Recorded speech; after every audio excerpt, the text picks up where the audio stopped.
Makikita natin dito sa ating latest satellite images, itong mga bumubulusok na kaulapan sa ilang bahagi na ating bansa ay dulot ng mga tinatawag nating thunderstorm. So malaking bahagi ng Pilipinas nakapagtala po tayo ng thunderstorm activity sa mga nakaraang oras. So dito sa areas ng Northern Luzon, ilang portions ng Central Luzon, itong eastern section ng Southern Luzon sa may Quezon, ilang portions ng Bicol Region, malaking bahagi ng Visayas, maski dito sa ilang bahagi ng Palawan at itong northern portion ng Mindanao. So sa mga lugar na ito, no, more or less nakapagtala po tayo ng thunderstorm activity. Possibly, as I speak, may mga thunderstorms po tayong nararanasan sa mga lugar na ito.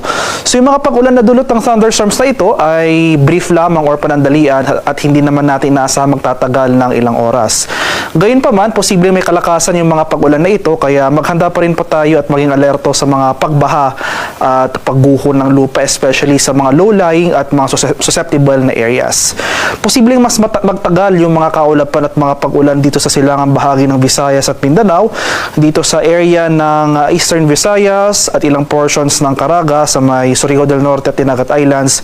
Ito yung mga lugar na situated sa easternmost portion ng ating bansa, no? So ito yung mga lugar na pinaka-naapektuhan ng pag-iral ng ating easterlies o yung mainit na hangin galing sa Karakatang Pasipiko. Meanwhile, for Metro Manila and the rest of the country, yung mga pag-ulan na ating posibleng nararanasan ngayong hapon hanggang mamayang gabi ay dulot lamang ng localized thunderstorms, possibly improving conditions pagsapit ng late evening hanggang sa bukas ng umaga. At sa kasalukuyan, wala pa naman tayo minomonitor na low pressure area na nanatiling maliit yung tsansa na magkaroon tayo ng bagyo sa mga susunod na araw.